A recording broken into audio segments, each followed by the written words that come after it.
You want to know what grinds my gears? By the way, if you don't get that reference, I'm going to be very disappointed. But I cannot stand AirPods or any earbuds, any type of headphones. But I wasn't always this way. And it's not just because I'm a random cranky old man that I don't like them. I actually have a very good reason. When I was in college, I wore them constantly because I was walking everywhere and I'm not a social person, so I had no interest in talking to anyone. I just wanted to listen to my music. When I was in high school, I wore them all the time whenever I had my Walkman with me.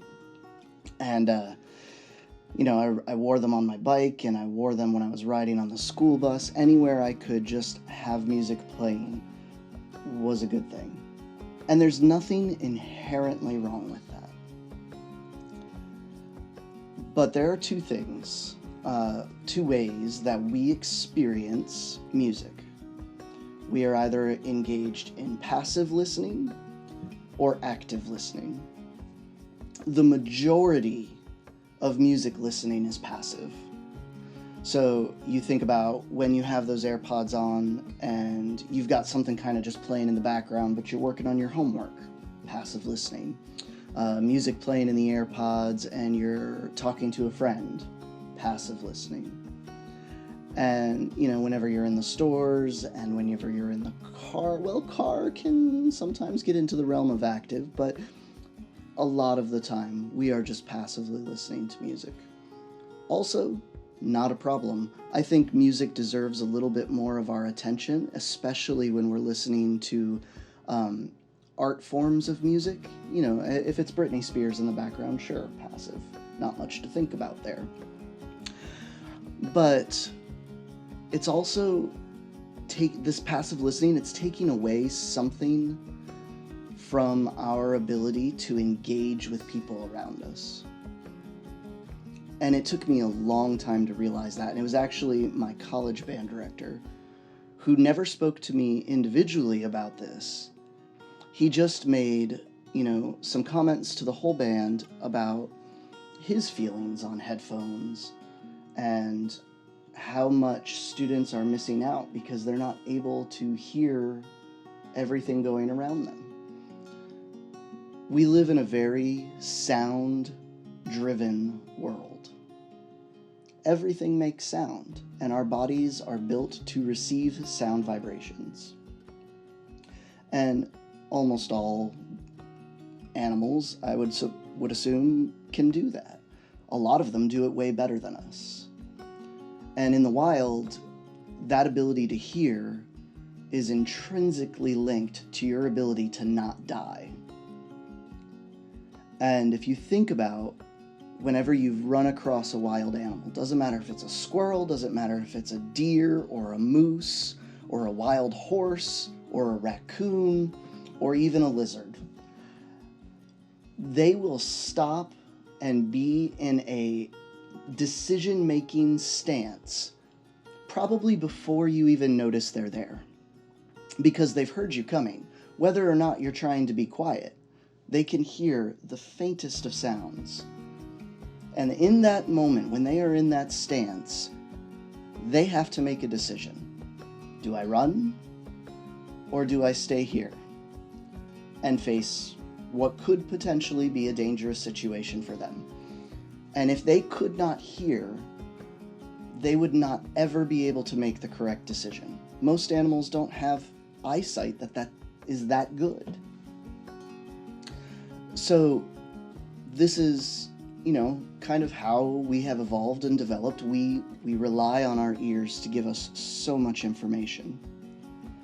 And when we constantly have that music in our ears, as beautiful as the music may be, or as much as we enjoy it, we are missing out on some really key sounds in our environment.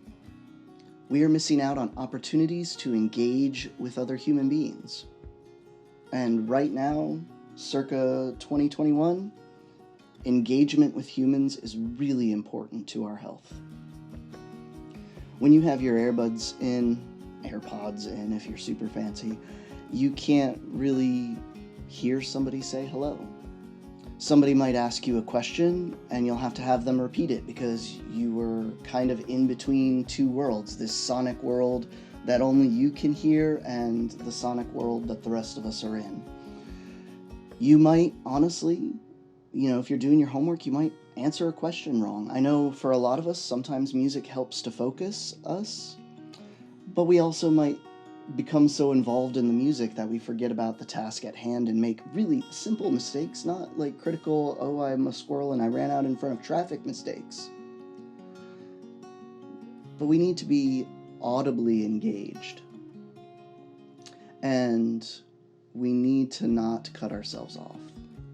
And also, we deprive ourselves of the absolute joy of active listening. When you sit down to consume music for the sake of consuming music, when you sit down to just listen to something wholeheartedly, to hear every time that bass drum kicks, to hear every word in that lyric, or maybe that moment when the bass guitar finally drops in,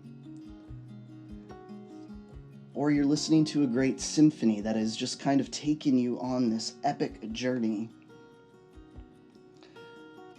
These are really important moments for our emotional, mental health, and I think we do need to engage in them more. Active listening doesn't mean you have to have a background in music. It doesn't mean you have to be able to analyze every little thing you're hearing. It's just listening with intent, listening with purpose, and being able to just immerse yourself in that sonic world. And when you're walking down the hallway or walking down the street, you can't do that, because there's other things you also have to listen to. And now I have a super good story that demonstrates my point. Gets us back kind of to the title of this whole podcast. I was very fortunate that during my undergraduate degree, I got to spend a semester living abroad in France. I spent most of my time in the south of France because there's very little English spoken there, and it kind of forces you to use the language. And I'm super glad that that was the decision made by my university, because I wouldn't trade it for the world. So because I was not in Paris, I decided the last 5 days of my stay in France I would spend in Paris and just explore the city on my own, headphones in, and just seeing all that there is to see. And so as I'm walking the city streets of Paris, I'm completely detached from the sound of Paris. And I get to a crosswalk because I needed to cross over to the other side of the street so I could get to the Eiffel Tower. And there was a big group of people, and I was looking down at my, it was probably an iPod actually then. I was looking at whatever device I had to play music, getting ready to change the song or something like that. And I saw with my peripheral vision everybody step out into the street. I said, all right, time to go. So I stepped out into the street. What I didn't see was everybody step back onto the sidewalk. And what happened in that moment was one of the most horrifying things that I have ever caused in my life. In a split second, that decision to not get back on the sidewalk because I couldn't hear what was about to happen, a man on a Vespa or it's not quite a scooter, but it wasn't a motorcycle. He was coming down the road and I couldn't hear him. I didn't see him because my head was down, and he couldn't swerve quite fast enough in a safe way. And he lost the bike from out from under him, and it went skidding down the street of Paris, following along the banks of the Seine, and he tumbled across the concrete. And I was absolutely stunned, and I was still standing there in the middle of the street. And when you're in a moment of panic, sometimes your second language fails you. So I couldn't really say, listen, I'm so sorry. this is totally my fault. What can I do to get you some help? All I could say is, c'est moi, désolé, désolé. It's me, I'm sorry. And as I'm just saying these words over and over again, I noticed the police officer come up, and, it was weird because he wasn't even in uniform. He just had this wristband or shoulder band that he placed on his uniform, or on his shirt, rather. And he starts talking to the man. The man gets up, and he's able to walk, and he's talking, and he's clearly, rightfully so, very angry. And I'm sure uttering a bunch of horrible things my way. And I just kept saying, c'est moi, désolé, désolé. And I don't really know what was said. They let me go about my way. I think the man was fine. He didn't go away in a hospital or anything. But this was in the middle of a busy street. 4 lanes of traffic. He could have died because I was not listening to what was going on around me.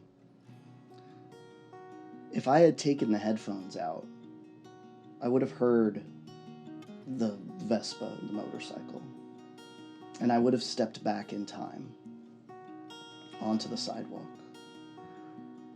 And I wouldn't have, potentially killed a person or hurt a person. It certainly wasn't my intention, but I learned a hard lesson that day. But I also missed out on something else. The second time I went back to Paris, I didn't have the AirPods in, and so I was able to just hear the life of the city.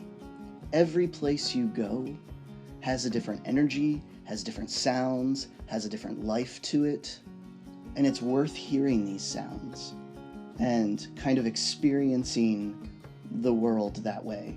It's so worth it that a lot of composers have based their entire musical composition career on recreating these sonic worlds. Olivier Messiaen created a world of birds. He would listen to the birds, in his hometown and start trying to compose. And luckily, it was the same town that I got to live in. And he's right, they're beautiful, and they're worth writing down those sounds. And there's John Cage. I know we all kind of make fun of the piece, 4 minutes and 33 seconds. But the point was, what does this space sound like? What kinds of sonic worlds are we creating just in our state of being? So take out the AirPods. Take off your headphones. Especially when you're walking down the street. If you're in the car or on the train, or maybe you're in your bedroom, or you're in a place where you're just sitting and don't need to be engaged, great, go listen, enjoy your music, get absolutely immersed in that world. But don't forget to take them out and become immersed in the world around you. You'll be surprised at just how much you notice, how much music you find in the rhythms of your hometown.